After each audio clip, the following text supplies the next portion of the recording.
Gates of Imagination presents The Stolen Body by Herbert George Wells. Read by Arthur Lane.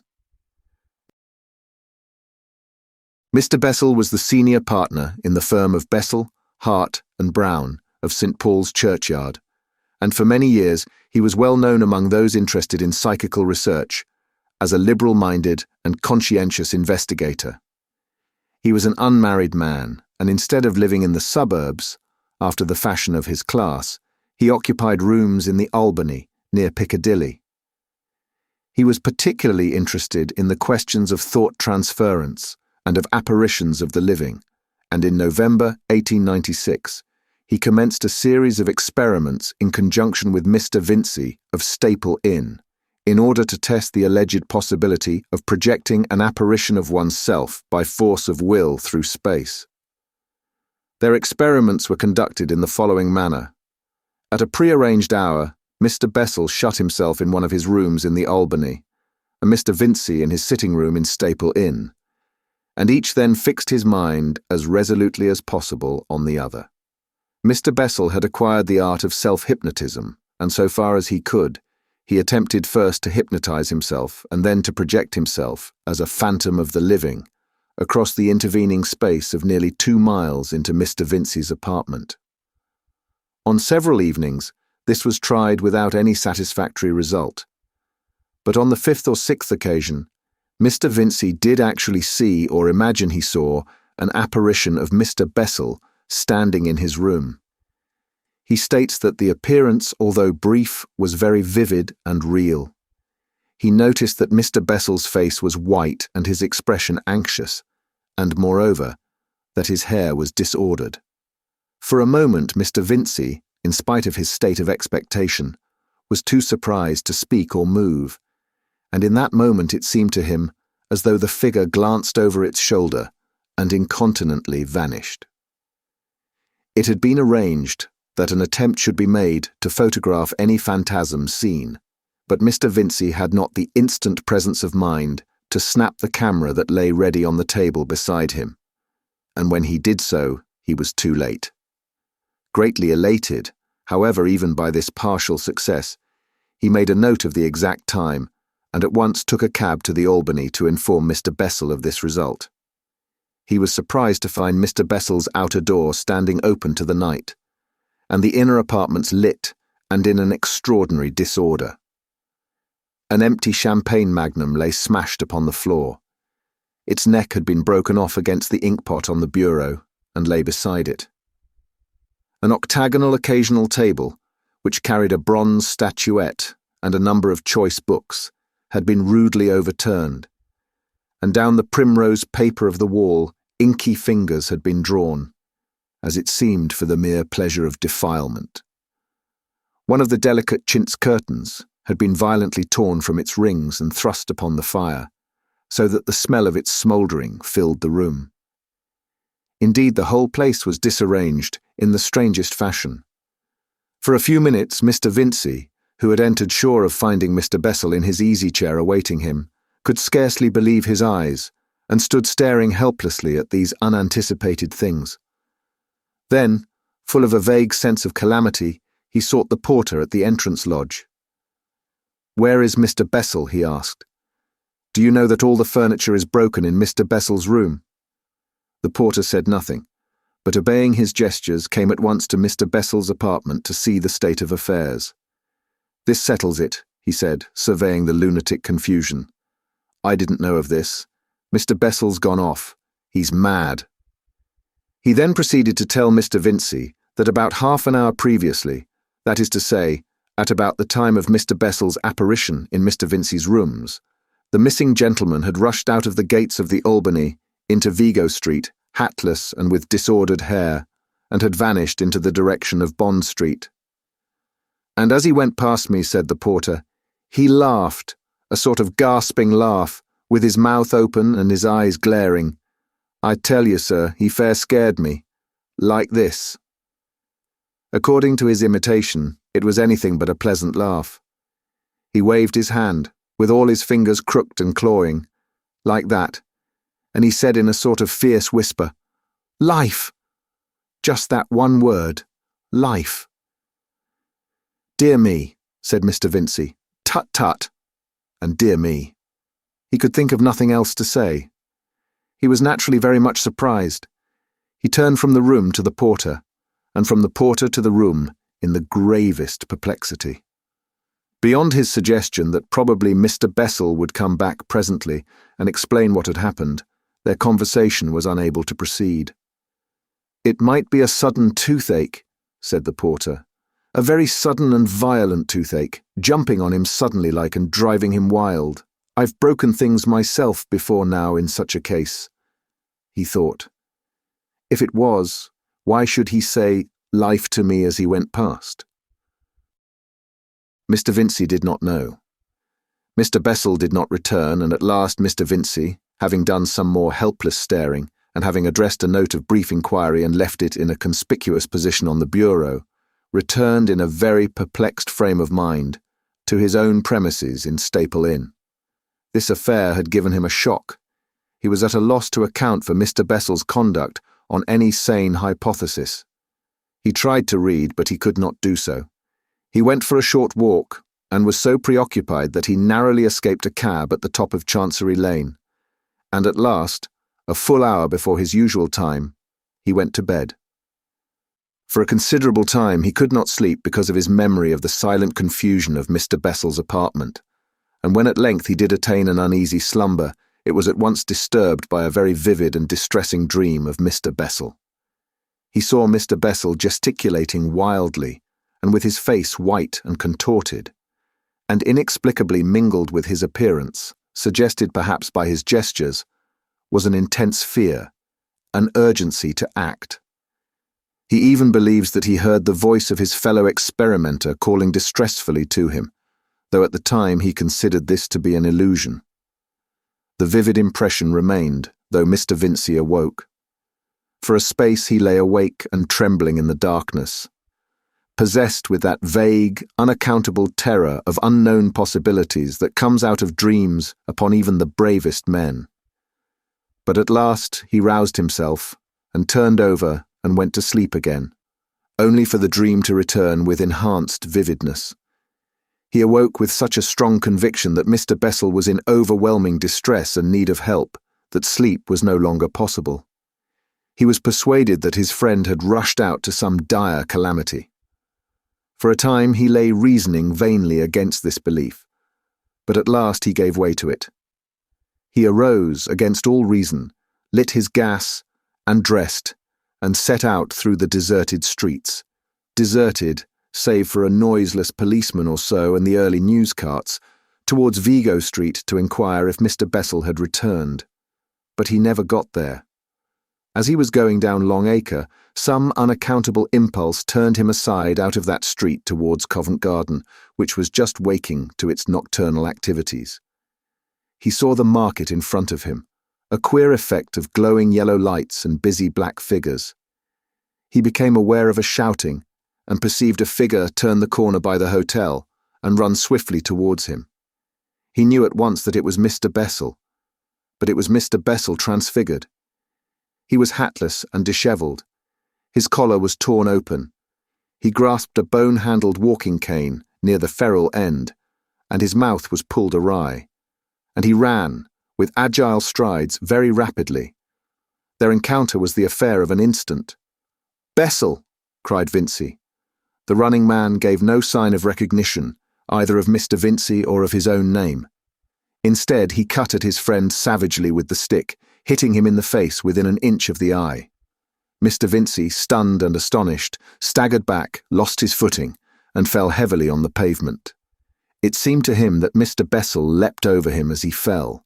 When he looked again, Mr. Bessel had vanished, and a policeman and a number of garden porters and salesmen were rushing past towards Long Acre in hot pursuit. With the assistance of several passers-by, for the whole street was speedily alive with running people, Mr. Vincey struggled to his feet. He at once became the centre of a crowd greedy to see his injury. A multitude of voices competed to reassure him of his safety, and then to tell him of the behaviour of the madman, as they regarded Mr. Bessel. He had suddenly appeared in the middle of the market screaming, Life! Life! Striking left and right with a blood-stained walking stick, and dancing and shouting with laughter at each successful blow. A lad and 2 women had broken heads, and he had smashed a man's wrist. A little child had been knocked insensible, and for a time he had driven everyone before him, so furious and resolute had his behaviour been. Then he made a raid upon a coffee stall, hurled its paraffin flare through the window of the post office, and fled laughing after stunning the foremost of the 2 policemen who had the pluck to charge him. Mr. Vincey's first impulse was naturally to join in the pursuit of his friend, in order, if possible, to save him from the violence of the indignant people. But his action was slow, the blow had half-stunned him, and while this was still no more than a resolution, came the news, shouted through the crowd, that Mr. Bessel had eluded his pursuers. At first, Mr. Vincey could scarcely credit this, but the universality of the report, and presently the dignified return of 2 futile policemen, convinced him. After some aimless inquiries, he returned towards Staple Inn, padding a handkerchief to a now very painful nose. He was angry and astonished and perplexed.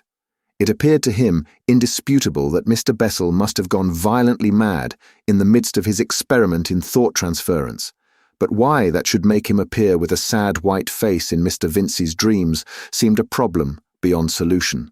He racked his brains in vain to explain this. It seemed to him at last that not simply Mr. Bessel, but the order of things must be insane. But he could think of nothing to do. He shut himself carefully into his room, lit his fire, it was a gas fire with asbestos bricks, and fearing fresh dreams if he went to bed, remained bathing his injured face, or holding up books in a vain attempt to read, until dawn. Throughout that vigil, he had a curious persuasion that Mr. Bessel was endeavouring to speak to him, but he would not let himself attend to any such belief. About dawn, his physical fatigue asserted itself, and he went to bed and slept at last, in spite of dreaming. He rose late, unrested and anxious, and in considerable facial pain. The morning papers had no news of Mr. Bessel's aberration. It had come too late for them. Mr. Vincey's perplexities, to which the fever of his bruise added fresh irritation, became at last intolerable, and after a fruitless visit to the Albany, he went down to St. Paul's churchyard to Mr. Hart, Mr. Bessel's partner, and so far as Mr. Vincey knew, his nearest friend. He was surprised to learn that Mr. Hart, although he knew nothing of the outbreak, had also been disturbed by a vision, the very vision that Mr. Vincey had seen, Mr. Bessel, white and dishevelled, pleading earnestly by his gestures for help. That was his impression of the import of his signs. "I was just going to look him up in the Albany when you arrived," said Mr. Hart. "I was so sure of something being wrong with him." As the outcome of their consultation, the 2 gentlemen decided to inquire at Scotland Yard for news of their missing friend.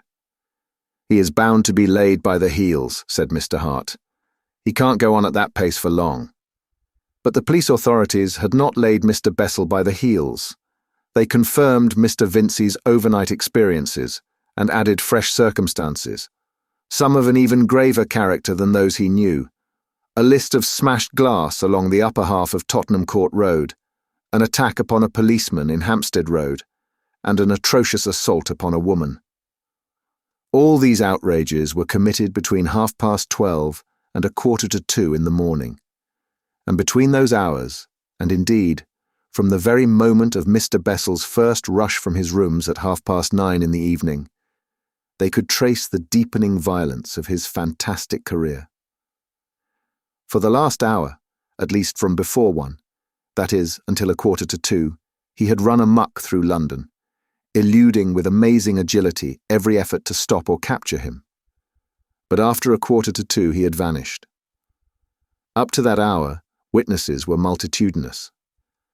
Dozens of people had seen him, fled from him or pursued him. And then things suddenly came to an end.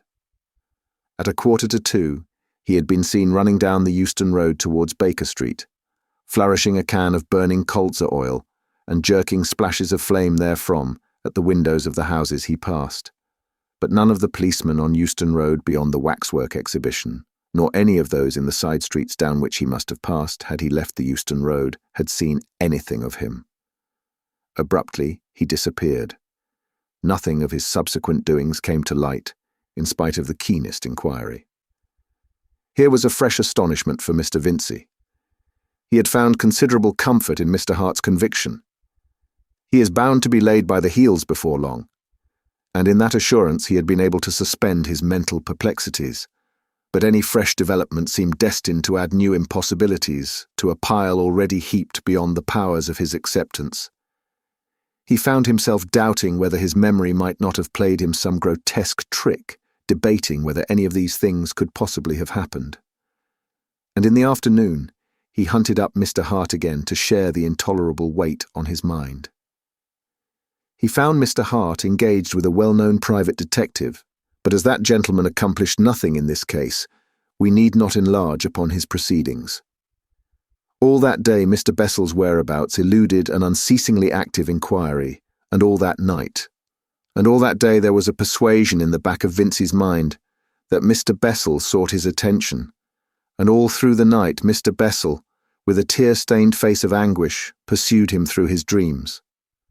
And whenever he saw Mr. Bessel in his dreams, he also saw a number of other faces, vague but malignant, that seemed to be pursuing Mr. Bessel. It was on the following day, Sunday, that Mr. Vincey recalled certain remarkable stories of Mrs. Bullock, the medium, who was then attracting attention for the first time in London. He determined to consult her. She was staying at the house of that well-known inquirer, Dr. Wilson Paget, and Mr. Vincey, although he had never met that gentleman before, repaired to him forthwith with the intention of invoking her help. But scarcely had he mentioned the name of Bessel when Dr. Paget interrupted him. "Last night, just at the end," he said, "we had a communication." He left the room and returned with a slate on which were certain words written in a handwriting, shaky indeed, but indisputably the handwriting of Mr. Bessel. "How did you get this?" said Mr. Vincey. "Do you mean—" "We got it last night," said Dr. Paget. With numerous interruptions from Mr. Vincey, he proceeded to explain how the writing had been obtained. It appears that in her séances, Mrs. Bullock passes into a condition of trance, her eyes rolling up in a strange way under her eyelids, and her body becoming rigid. She then begins to talk very rapidly, usually in voices other than her own. At the same time, one or both of her hands may become active, and if slates and pencils are provided, they will then write messages simultaneously with and quite independently of the flow of words from her mouth. By many, she is considered an even more remarkable medium than the celebrated Mrs. Piper. It was one of these messages, the one written by her left hand, that Mr. Vincey now had before him. It consisted of 8 words written disconnectedly: George Bessel, Trial Excavan, Baker Street, Help, Starvation. Curiously enough, neither Dr. Paget nor the 2 other inquirers who were present had heard of the disappearance of Mr. Bessel. The news of it appeared only in the evening papers of Saturday, and they had put the message aside with many others of a vague and enigmatical sort that Mrs. Bullock has from time to time delivered. When Dr. Paget heard Mr. Vincey's story, he gave himself at once with great energy to the pursuit of this clue to the discovery of Mr. Bessel. It would serve no useful purpose here to describe the inquiries of Mr. Vincey and himself. Suffice it that the clue was a genuine one, and that Mr. Bessel was actually discovered by its aid. He was found at the bottom of a detached shaft which had been sunk and abandoned at the commencement of the work for the new electric railway near Baker Street Station. His arm and leg and 2 ribs were broken. The shaft is protected by a hoarding nearly 20 feet high, and over this, incredible as it seems, Mr. Bessel, a stout, middle-aged gentleman, must have scrambled in order to fall down the shaft. He was saturated in colza oil, and the smashed tin lay beside him. But luckily, the flame had been extinguished by his fall, and his madness had passed from him altogether. But he was, of course, terribly enfeebled, and at the sight of his rescuers, he gave way to hysterical weeping. In view of the deplorable state of his flat, he was taken to the house of Dr. Hatton in Upper Baker Street. Here he was subjected to a sedative treatment, and anything that might recall the violent crisis through which he had passed was carefully avoided. But on the second day he volunteered a statement. Since that occasion, Mr. Bessel has several times repeated this statement, to myself among other people, varying the details as the narrator of real experiences always does, but never by any chance contradicting himself in any particular. And the statement he makes is in substance as follows. In order to understand it clearly, it is necessary to go back to his experiments with Mr. Vinci before his remarkable attack. Mr. Bessel's first attempts at self-projection, in his experiments with Mr. Vinci, were, as the reader will remember, unsuccessful. But through all of them, he was concentrating all his power and will upon getting out of the body, willing it with all my might, he says. At last, almost against expectation, came success. And Mr. Bessel asserts that he, being alive, did actually, by an effort of will, leave his body and pass into some place or state outside this world. The release was, he asserts, instantaneous. At one moment I was seated in my chair with my eyes tightly shut, my hands gripping the arms of the chair, doing all I could to concentrate my mind on Vinci. And then I perceived myself outside my body, saw my body near me, but certainly not containing me, with the hands relaxing and the head drooping forward on the breast. Nothing shakes him in his assurance of that release. He describes, in a quiet, matter-of-fact way, the new sensation he experienced. He felt he had become impalpable, so much he had expected, but he had not expected to find himself enormously large. So, however, it would seem he became. I was a great cloud, if I may express it that way, anchored to my body. It appeared to me at first as if I had discovered a greater self, of which the conscious being in my brain was only a little part. I saw the Albany and Piccadilly and Regent Street and all the rooms and places in the houses, very minute and very bright and distinct, spread out below me like a little city seen from a balloon.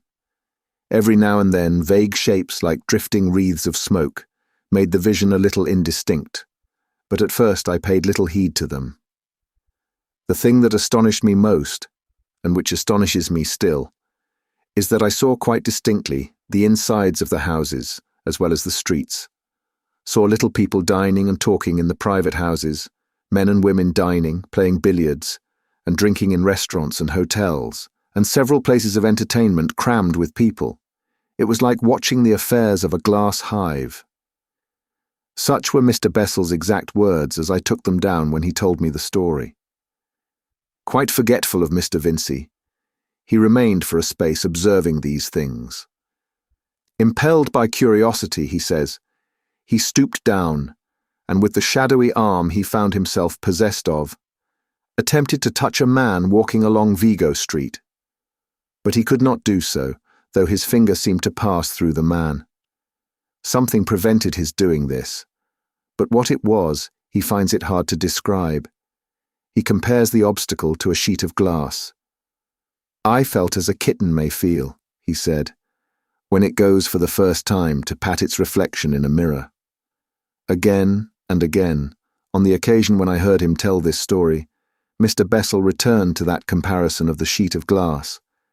Yet it was not altogether a precise comparison, because as the reader will speedily see, there were interruptions of this generally impermeable resistance, means of getting through the barrier to the material world again. But naturally, there is a very great difficulty in expressing these unprecedented impressions in the language of everyday experience. A thing that impressed him instantly, and which weighed upon him throughout all this experience, was the stillness of this place. He was in a world without sound. At first, Mr. Bessel's mental state was an unemotional wonder. His thought chiefly concerned itself with where he might be. He was out of the body, out of his material body at any rate. But that was not all. He believes, and I for one believe also that he was somewhere out of space, as we understand it, altogether. By a strenuous effort of will he had passed out of his body into a world beyond this world, a world undreamt of, yet lying so close to it and so strangely situated with regard to it, that all things on this earth are clearly visible both from without and from within, in this other world about us. For a long time, as it seemed to him, this realization occupied his mind to the exclusion of all other matters, and then he recalled the engagement with Mr. Vincey, to which this astonishing experience was, after all, but a prelude. He turned his mind to locomotion in this new body in which he found himself. For a time he was unable to shift himself from his attachment to his earthly carcass. For a time this new strange cloud body of his simply swayed, contracted, expanded, coiled, and writhed with his efforts to free himself, and then quite suddenly the link that bound him snapped.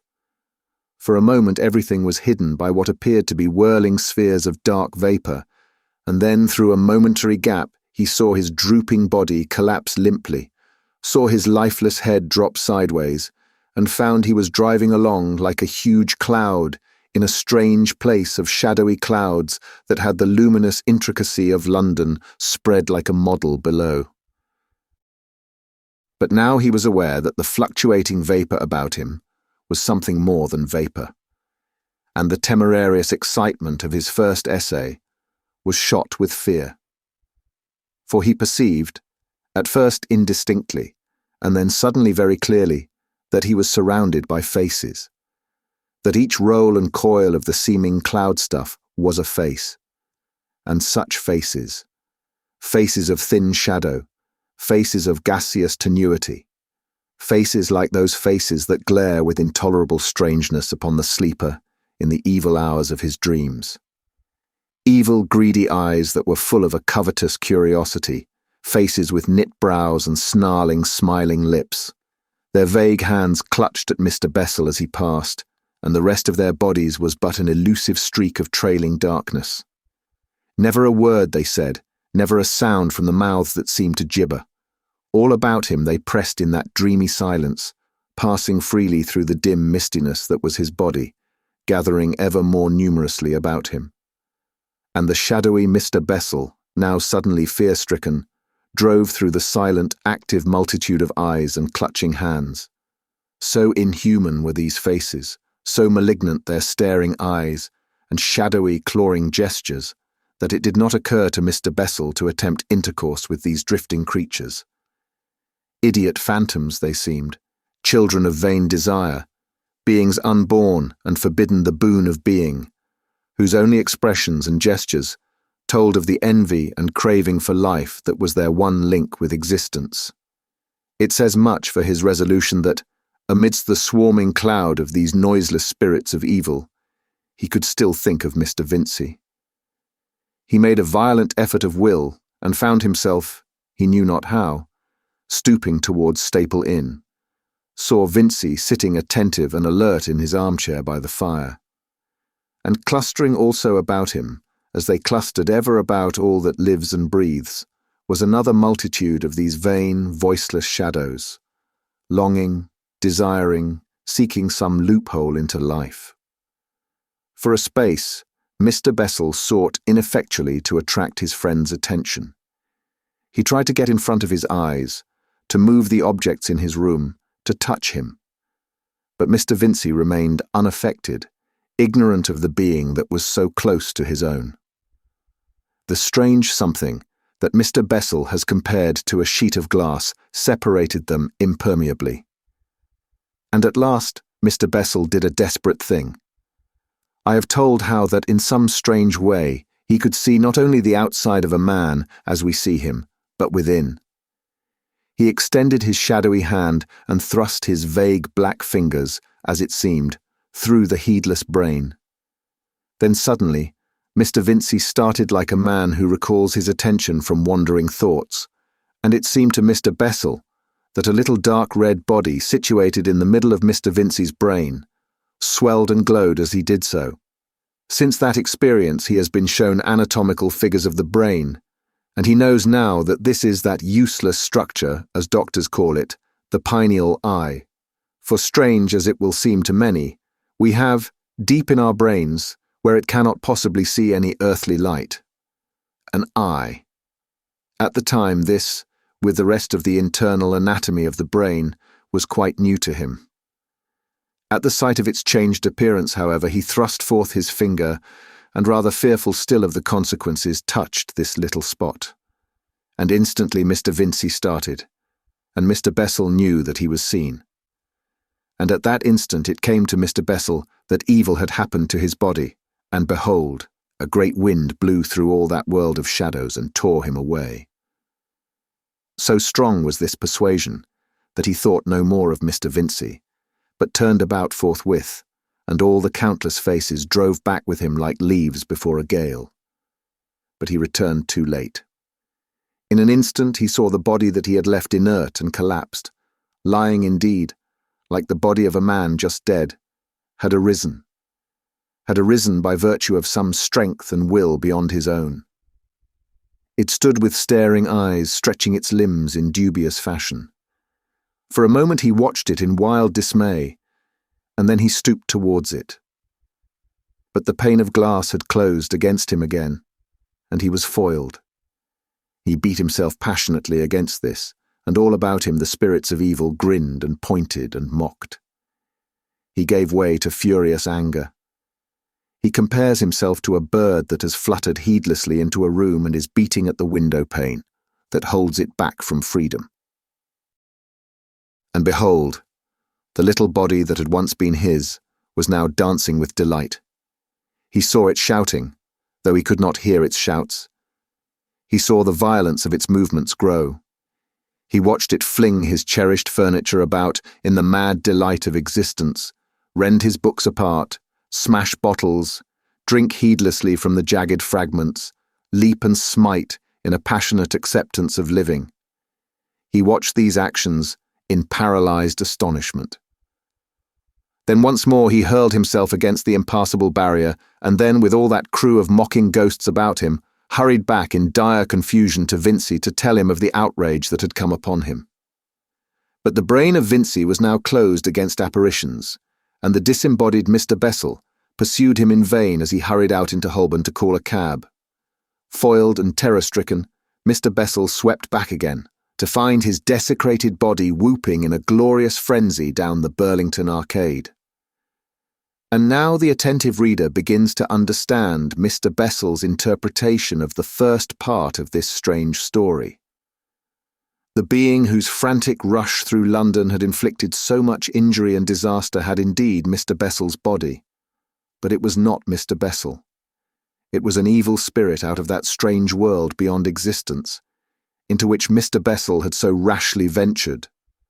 For 20 hours it held possession of him, and for all those 20 hours the dispossessed spirit body of Mr. Bessel was going to and fro in that unheard-of middle world of shadows, seeking help in vain. He spent many hours beating at the minds of Mr. Vincey and of his friend Mr. Hart. Each, as we know, he roused by his efforts. But the language that might convey his situation to these helpers across the gulf, he did not know. His feeble fingers groped vainly and powerlessly in their brains. Once, indeed, as we have already told, he was able to turn Mr. Vincey aside from his path so that he encountered the stolen body in its career. But he could not make him understand the thing that had happened. He was unable to draw any help from that encounter. All through those hours the persuasion was overwhelming in Mr. Bessel's mind that presently his body would be killed by its furious tenant, and he would have to remain in this shadowland forevermore. So that those long hours were a growing agony of fear, and ever as he hurried to and fro in his ineffectual excitement, innumerable spirits of that world about him mobbed him and confused his mind. And ever an envious, applauding multitude poured after their successful fellow as he went upon his glorious career. For that, it would seem, must be the life of these bodiless things of this world that is the shadow of our world. Ever they watch, coveting a way into a mortal body, in order that they may descend as furies and frenzies, as violent lusts and mad, strange impulses, rejoicing in the body they have won. For Mr. Bessel was not the only human soul in that place. Witness the fact that he met first one, and afterwards several shadows of men like himself, it seemed, who had lost their bodies, even it may be as he had lost his, and wandered, despairingly, in that lost world that is neither life nor death. They could not speak, because that world is silent, yet he knew them for men, because of their dim human bodies, and because of the sadness of their faces. But how they had come into that world he could not tell, nor where the bodies they had lost might be, whether they still raved about the earth, or whether they were closed forever in death against return. That they were the spirits of the dead neither he nor I believe, but Dr. Wilson Paget thinks they are the rational souls of men who are lost in madness on the earth. At last, Mr. Bessel chanced upon a place where a little crowd of such disembodied silent creatures was gathered, and thrusting through them, he saw below a brightly lit room, and 4 or 5 quiet gentlemen and a woman, a stoutish woman dressed in black bombazine and sitting awkwardly in a chair with her head thrown back. He knew her from her portraits to be Mrs. Bullock, the medium, and he perceived that tracts and structures in her brain glowed and stirred, as he had seen the pineal eye in the brain of Mr. Vincey glow. The light was very fitful. Sometimes it was a broad illumination, and sometimes merely a faint twilight spot, and it shifted slowly about her brain.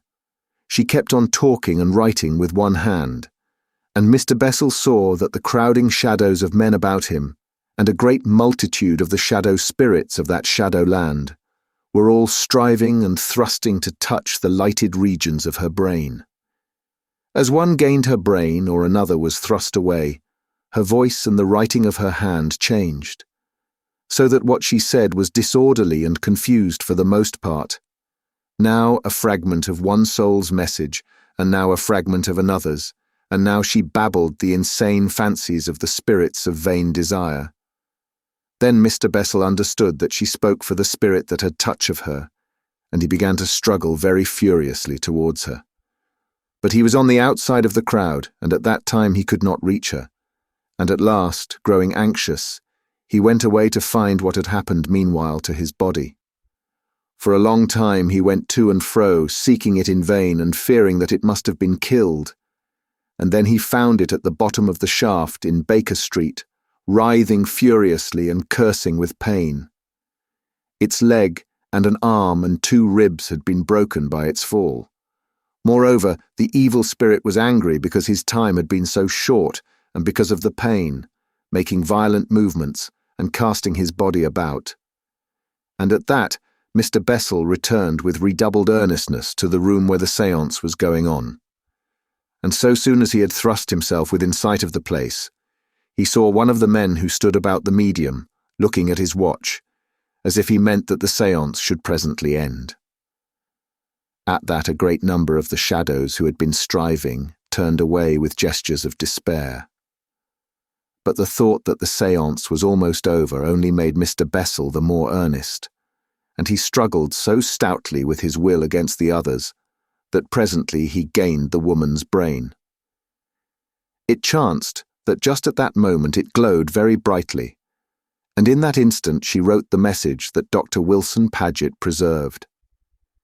And then the other shadows and the cloud of evil spirits about him had thrust Mr. Bessel away from her, and for all the rest of the séance he could regain her no more.